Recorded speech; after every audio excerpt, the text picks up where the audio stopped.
Let's talk about The Dying Earth by Jack Vance.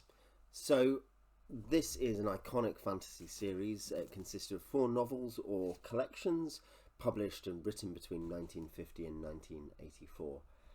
Some of them were written largely for the collection it came out in of connected stories. Some of the stories were published separately over the years and then collated. And the Dying Earth, basically, this is the setting. The Dying Earth is our Earth in the last few centuries of its existence as the sun comes close to flickering out. In that sense, it's certainly a forerunner to Dances at the End of Time by Michael Moorcock. It's that sort of feel. The Dying Earth genre takes its name, I think, from here, and it's certainly one of the most famous examples of that genre. It's a kind of acid fantasy world with strange cultures, strange creatures, strange magic. And of these four novels or novellas or collections or whatever, some of them are actually pretty short in this edition, albeit this edition, this page count is pretty efficient, but some are like 150 pages. Some are, I think one is maybe 300. One is truly great, the first, The Dying Earth from 1950. The others are a mixed bag. Rhialto the Marvellous is really quite fun.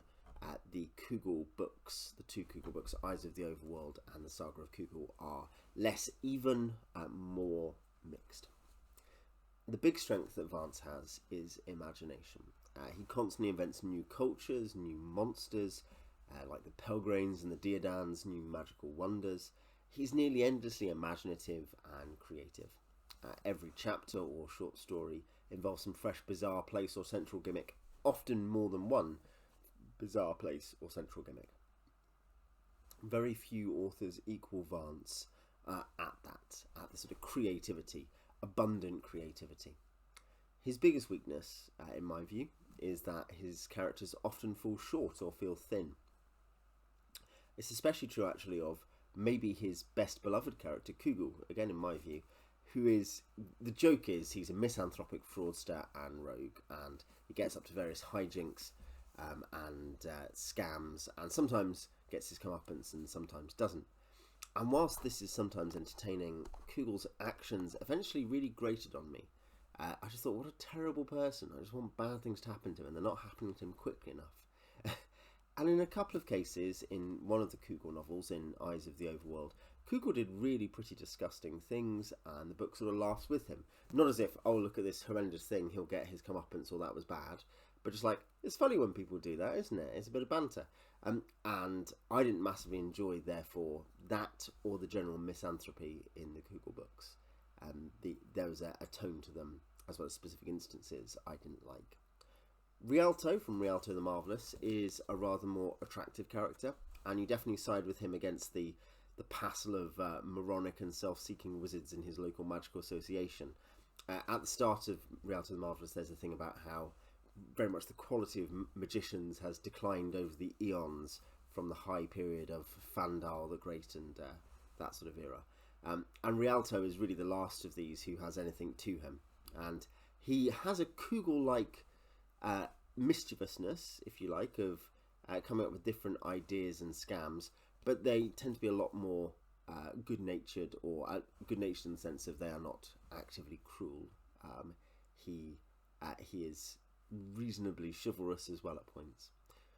And there are some quite nice character moments as well in the first book. So I'm kind of qualifying what I'm saying about the characters. There are some nice character moments in the first book, although in a very high fantasy mode. There are the sort of sisters, Teseus and Tesane. Their arc is very interesting. But none of it is really on the level of modern masters of character. People I've reviewed on this channel who are like that might include Lois McMaster Bujold or Brandon Sanderson. And there is one weird technical habit Vance has, which isn't entirely good, that's worth picking up. A lot happens in each short novel, and that's fun, but sometimes it happens quite suddenly, or is glossed over in a sentence. You know, you kind of go through things and then something is accomplished in a moment or a split second, so he can move on to the next event in his enormously creative way. And this can get a bit distracting or tiring, which may sound surprising, but I think some people will know what I mean. It's something where I want to process the information I'm reading and understand what's happening before jumping to yet another wonder. Now, it might sound like these books are limited, and you might think that's an artifact of age. To some degree, for instance, I think of a book like Foundation or Rendezvous with Rama, some other early sci-fi and even some new wave sci-fi, particularly in sci-fi, and you appreciate the creativity, but you recognise that they were part of a process of development on the technical side of things. The creative side, the creative side of art doesn't necessarily get better over time, but the technical side of certain parts of art can get better, I think.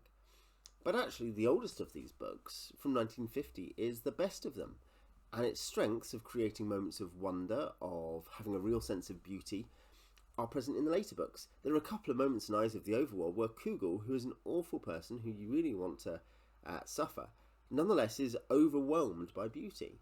It's something that Vance obviously thought about, and he communicates that beauty really well. These books at their best are a monument to the way that fantasy can inspire wonder and stir the aesthetic sense. So these are little monuments to fantastical creativity with the caveats I've offered. So if you've read them, tell me what you think, or tell me your other favourite Dying Earth style genre books in the comments below. Till next time.